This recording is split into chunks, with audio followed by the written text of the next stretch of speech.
if you are crazy about football, let's say someone says to you they're crazy about football, and you said to them, "Oh, okay, do you play football?" They're like, "No, never."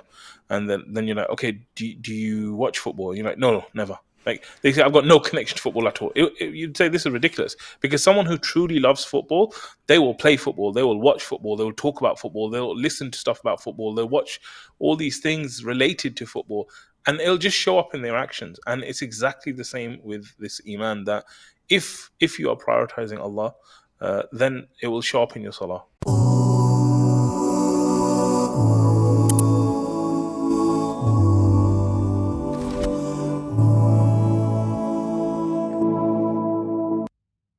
Assalamu alaikum. Welcome to our next episode of Quranic Transformation, starting with verse number 31 of Surah Al-Qiyamah, and inshallah we'll be completing this surah today. أعوذ بالله من الشيطان الرجيم. Allah subhanahu wa ta'ala says, فَلَا صَدَّقَ وَلَا صَلَّى وَلَكِنْ كَذَّبَ وَتَوَلَّى ثُمَّ ذَهَبَ إِلَىٰ أَهْلِهِ يَتَمَطَّى أولى لك فأولى ثم أولى لك فأولى أيحسب الإنسان أن يترك سدى ألم يك نطفة من مني يمنى ثم كان علقة فخلق فسوى فجعل منه الزوجين الذكر والأنثى أليس ذلك بقادر على أن يحيي الموتى.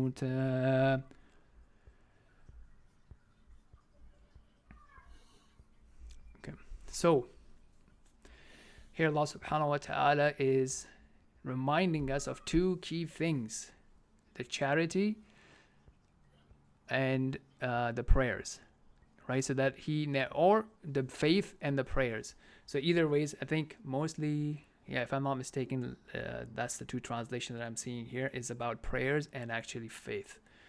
So which is a pretty interesting connection, right? Because faith is something that is not visible externally. It's between you and Allah subhanahu wa ta'ala. It's very hard to test, but a clear manifestation of faith is you praying to Allah subhanahu wa ta'ala, right? That's a very good basic litmus test, that if you cannot make 10 minutes a day, 10 per prayer, or 15 minutes a day, or an hour a day for prayers, that is a good test where your faith is. And that could be a good test for everyone in terms of how much do I prioritize my salah, my prayers, performing them on time, looking forward to it, and what's the level of quality. And I think that could be used as a good metric for us to work on our faith. And if you see this going down or not improving, something to think about. Just like for your body, you might use weighing scales, or you might measure your body fat percentages, or some people would say, well, how many push-ups can you do, and so on and so forth. And that's a good test on how healthy and fit you are, right? So this is a very good test about your faith. And just to build on that, right? It doesn't mean, and sometimes people, again, you have both extremes. So it's not the point that everyone who prays 5 times a day would be at a very high level of faith. Yeah, they can have other issues that they need to work on, right? It doesn't mean that they don't lie, they don't backbite, they don't cheat. Yeah, and they need to work on that. But that is just a basic bare minimum litmus test about your faith. It doesn't mean that you're the most righteous person if you pray 5 times a day. That's just a start. It's like me saying that, hey, you know what? If you do like 10 minutes a day of walking or stretching, then you are like an athlete. No, that's just a bare minimum of survival that everyone should do. Yeah, I think this is like anything in the world. For example, if you are crazy about football, let's say someone says to you they're crazy about football, and you said to them, "Oh, okay, do you play football?" They're like, "No, never." And then you're like, "Okay, do you watch football?" And you're like, "No, never." Like they say, "I've got no connection to football at all." You'd say this is ridiculous, because someone who truly loves football, they will play football, they will watch football, they will talk about football, they'll listen to stuff about football, they'll watch all these things related to football, and it'll just show up in their actions. And it's exactly the same with this iman, that if you are prioritizing Allah, then it will show up in your salah for sure. And I think this connection's really, really important between this. There's also the thing, obviously, like you said, is that salah is one of those things where you're constantly working on it. It's something that you just need to keep working on, keep doing, keep kind of working on, in the sense of yourself. But there's an immense benefit. It doesn't matter which level you're in.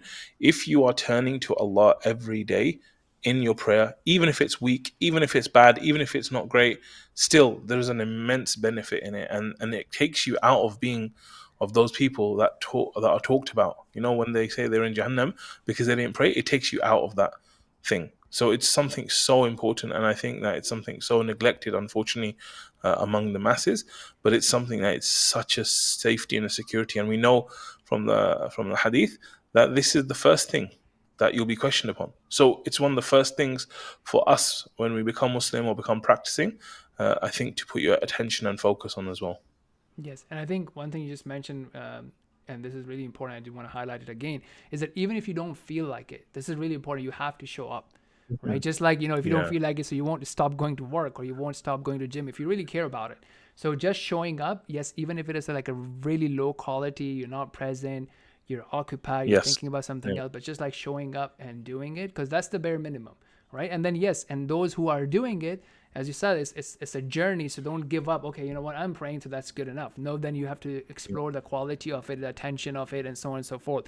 And actually, to build on that, there are many people who actually pray, right? But when you see them, and this is not to judge people, but that's the point that, look, this is something we need to pay attention to, is that they don't pray properly.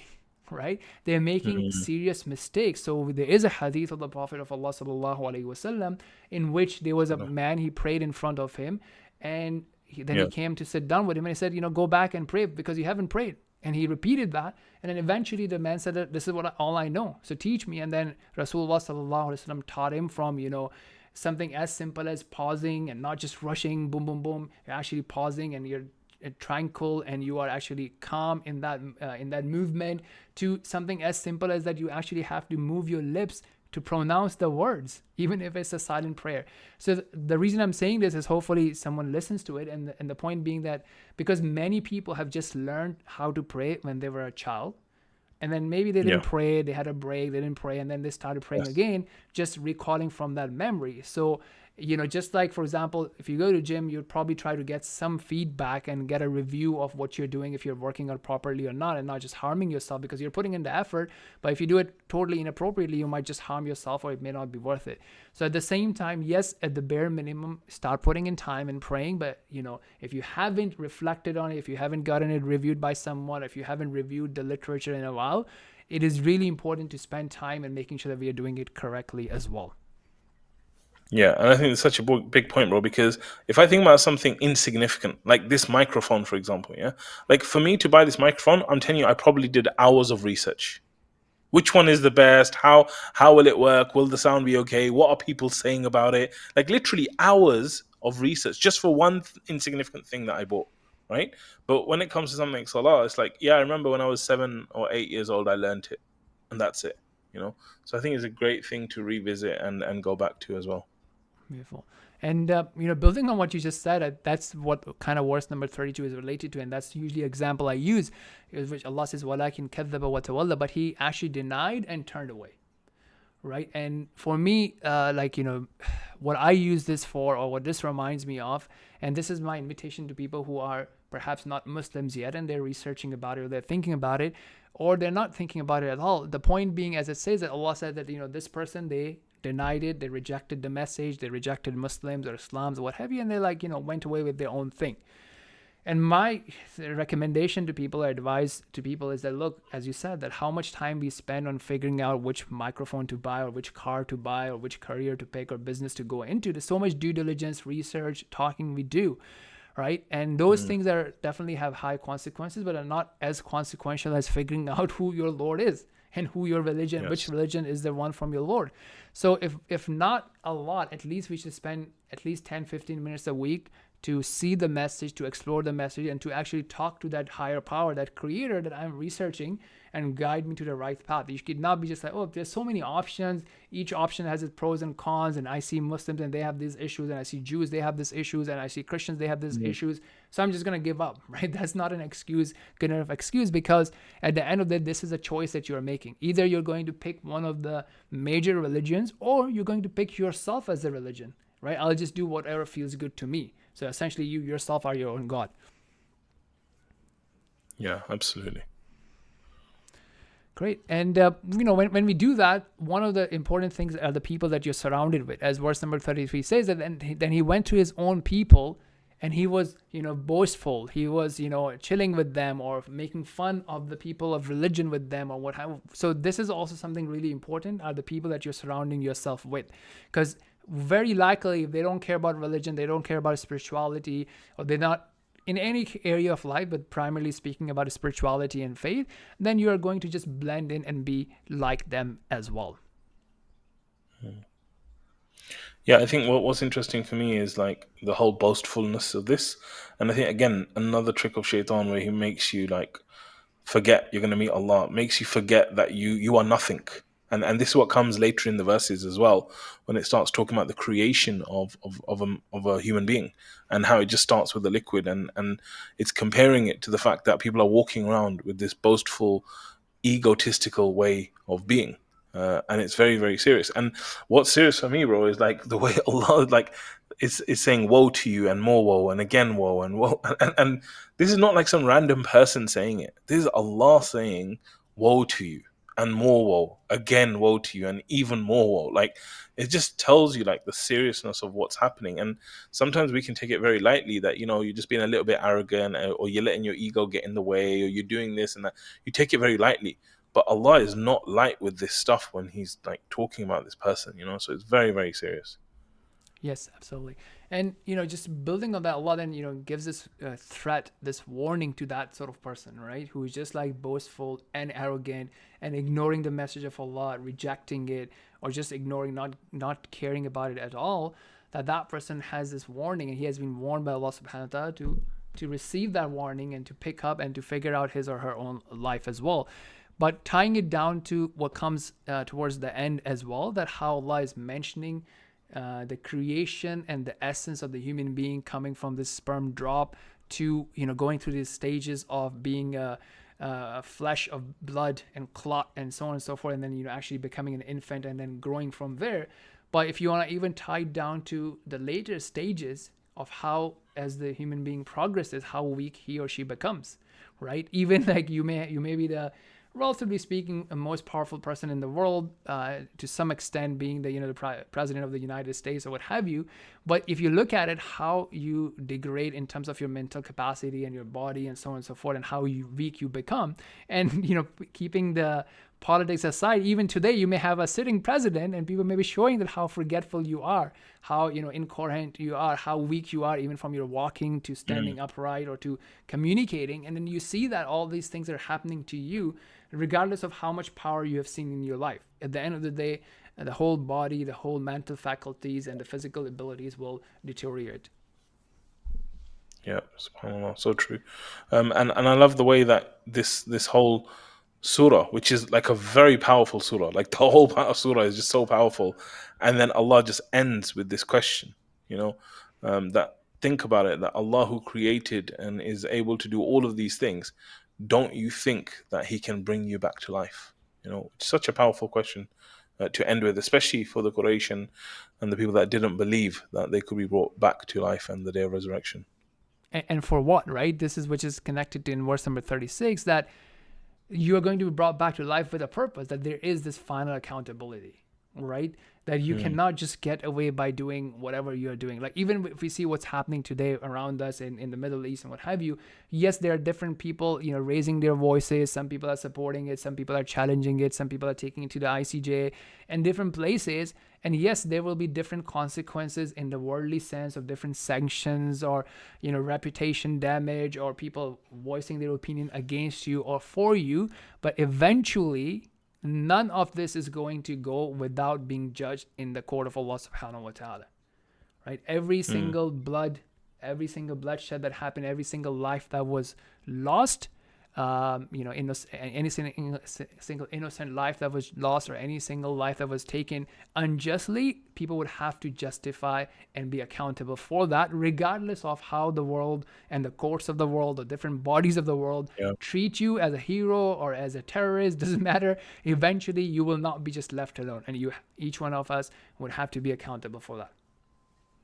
Yeah, and this is so serious. When you start thinking about the kind of lives that have been taken, the serious things that have been done, It's really, really scary. And it doesn't have to be in the situation of Gaza and all of these. It could be other things. Like when you look at Pakistan, for example, they just had this kind of election. And, the way they rigged this election was like disastrous. It wasn't even like a good kind of rigging where you cover it up and it's done well. It's so obvious the way they rigged it, right? But That's Mohammad some guy Arshad's who's opinion, talking. right? Not Muslim mastery opinion. I still want to go to Pakistan, man. Yeah, exactly. That's the international community's opinion, right? But they basically, the way they rigged it, what one person was saying, like, let's imagine someone did actually rig an election, right? They're saying that you basically took the rights of, I don't know, let's say there was 100,000 votes there. You basically took the rights of 60,000 people that made a declaration, and you took that right away from 60,000 people. So when you're doing this act, it's like, oh yeah, I'm just filling a form here and I'm saying 60,000, but you're actually taking the rights of 60,000 people, right? Like imagine meeting Allah, taking the rights of 5 people or 10 people, but like 50,000 or 60,000.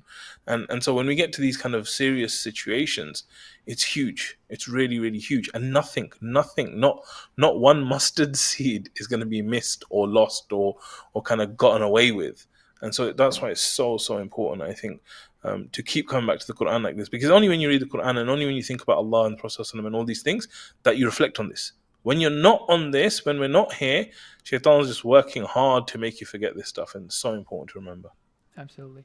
Yeah, I think this is definitely very important. And then I think it just affects everyone. And I think everyone is affected one way or the other. Yes, we can think about like, people who are involved in the whole, security, law enforcement to polling system, what have you, and whatever wrong they did and stealing or however you want to put it.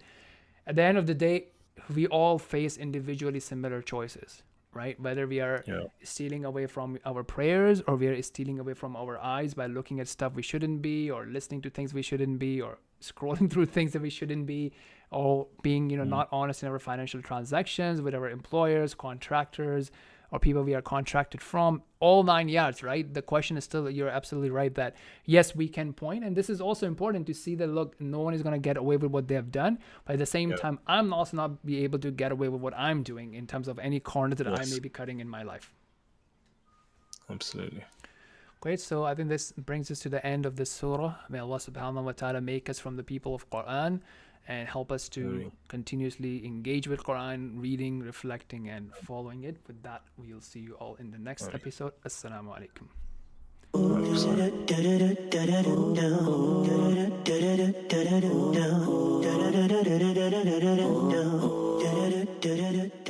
Ameen.